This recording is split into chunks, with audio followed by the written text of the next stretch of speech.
Oh, hello there, and welcome to day 9 of 31 days of tutorials. My name is Ryan Hafey with Hafey Digital, and this video is all about frame rates. We're going to be talking about what some of the common frame rates are and which of those frame rates you should be using depending on what you're trying to accomplish with your video. Now, I live in the United States where we use the NTSC video standard, so the frame rates that I'm going to be talking about may differ if you're using the PAL or PAL standard. Never really got to the bottom of how that's pronounced. Now, the frame rates that I will be referring to in this video are 24 frames per second, 30 frames per second, 60 frames per second, and 120 frames per second. Obviously, those aren't the only frame rates that are available out there, but those are the ones that you'll most commonly see if you are a content creator. So let's jump right into it and talk about 24 frames per second.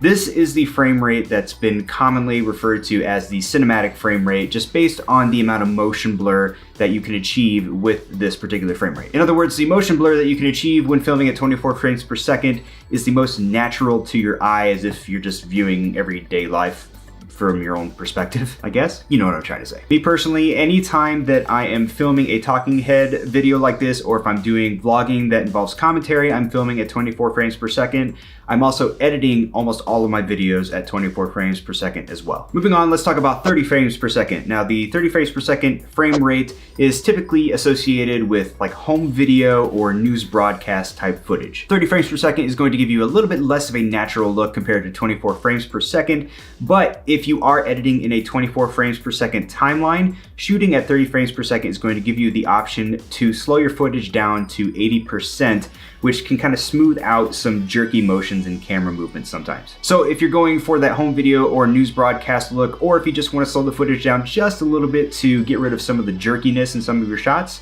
shoot at 30 frames a second. Next up is 60 frames per second.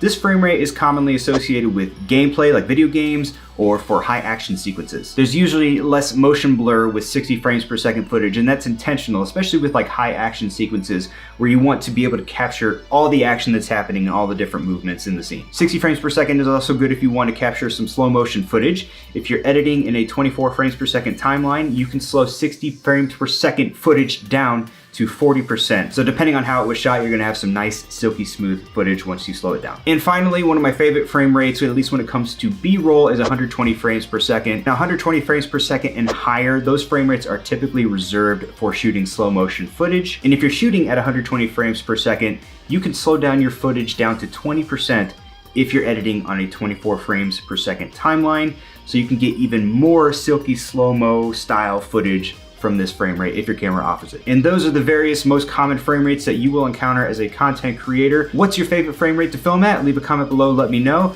Hope you found this video helpful. If you did, you know what to do. Leave a like on this video, and we will see you again tomorrow with another tutorial. Bye-bye.